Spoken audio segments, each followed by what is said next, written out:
Hello, and welcome back to the Nita Black Show, part of the Black Community Fix It campaign. And everybody has been emailing and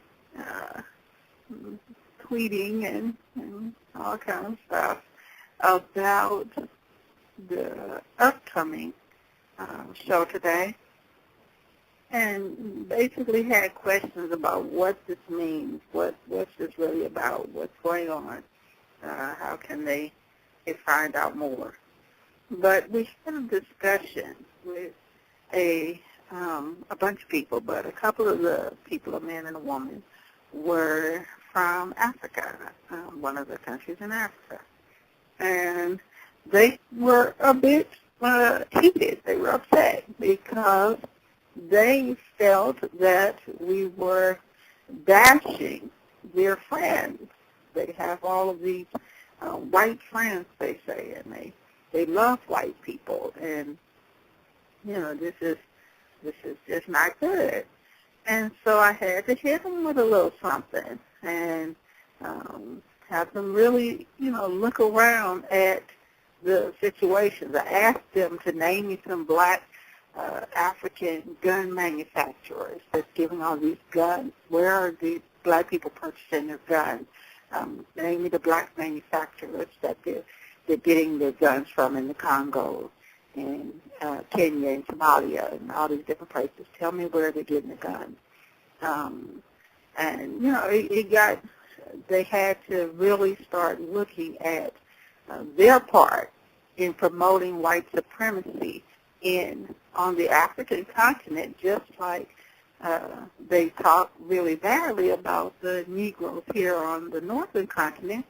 But I had to break it down for them, how they are just as dysfunctional and self-destructive in their thinking as the blacks here and on the European continent and all the other continents that have been conquered by whites. And we talked about how a small group of white, how did 1 million white males, 100,000 white males, or 250,000 white males, how did those white males conquer 1 billion black males on 7 different continents at the same time? How did that occur?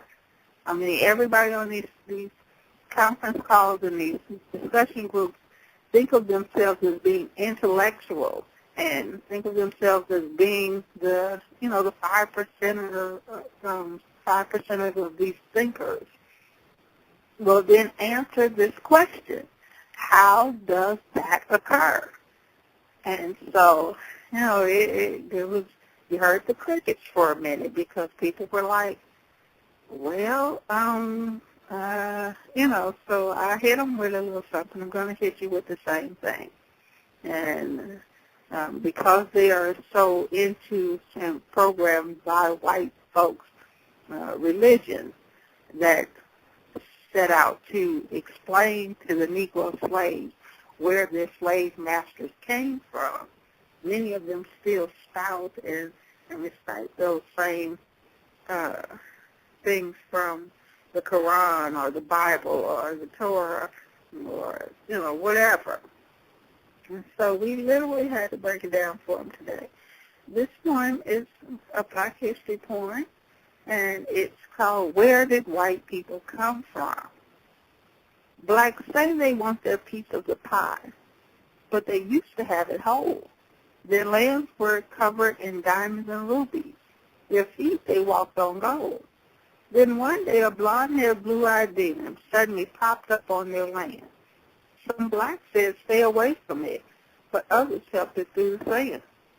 Some elders shook their head and said, it's the beginning of our end.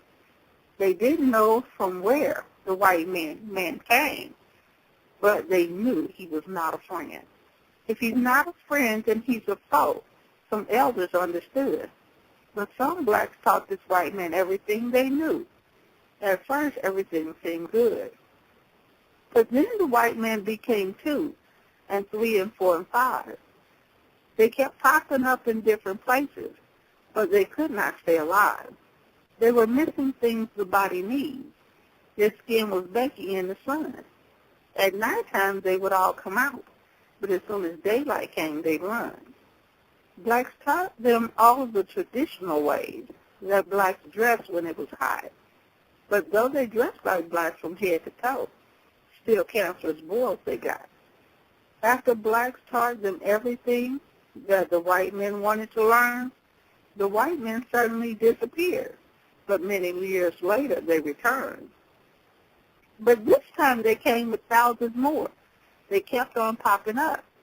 They were trying to mate with villagers. They seemed to have a plan, but what? Some kings decided to stop it all. These kings kicked whites out of the land. Then the king spoke to all the villagers. They said a strange occurrence is at hand. They said, we don't think these white men are our friends. They're looking for protection from the sun. If it's true they came just to visit us, then why did they bring guns? Though only a few of them were armed, still weapons they did bring. We have a feeling deep down in our souls that they bring an evil thing. From this day forward, no one shall bring a white man on our land. Let all of us nod our heads in agreement to show you understand. For many years there were no fighting. It appears that all was well. Then one day some villagers ran back from their journey with incredible things to tell. In one village, some females came up missing, but some clues were left behind. The items belonged to the neighboring village beside them, so they're women they went to find. As more and more women started to vanish, the men's spirituality began to waver. They couldn't believe what some were saying. Could it possibly be their neighbor? But why would they do a thing like that? They have women of their own. But by the time some tried to reason with them, tension between the men had grown. They started amassing all their men, preparing just in case. They decided to go and confront their neighbors and ask them face to face. When they got there, they saw the same white men, the few who walked around. While the two villages began to argue back and forth, the white men did not make a sound. The villagers said to the other one, some of our women are missing too. We were about to gather all our men and come and talk to you. The villagers continued to accuse each other. It made the elders sad. The tension started to heat up. This was going to turn out bad. Over the next 2 years, the villagers fought with spears and knives and bows to once completely peaceful villages just outside of the land of Cairo. These beautiful, strong black people fought each other to the death. When the fighting ended, the whites returned and took control of what was left. Word got out to all the kings all throughout the land. Something strange was happening. Evil things had now begun. But many still had their spirituality, though their faith in God was fading. What they soon would learn was that the whites were demons sent to their land by Satan. Okay? So now, that is where this white folks come from. So you got all these religious black folks on the different networks and churches and all this stuff that say, you know, I fight demons all the time. And I ask them, do you really? Because demons seem to be running rampant. Where is all this fighting going on? Well, you in church hooping and hollering, but that don't fight demons. You're praying and you're waiting for God to do the stuff for you. That ain't fighting demons. So if a demon came to you, could you really fight? Or would you run scared and hide under the nearest bed? The truth is that a lot of black folks not only have no idea about demons, but their so-called fight against demons is just a fictitious thing in their mind. If they were really fighting demons, they would be fighting crack in their neighborhood. They were really fighting demons. They would be out of these church buildings, out of these mosques, out of these temples and whatnot, with all these white-made religions, and they would be in the black community, talking to children, talking to young people, talking to young ladies, and talking to young men. They would really be doing the work of God, not just talking about it.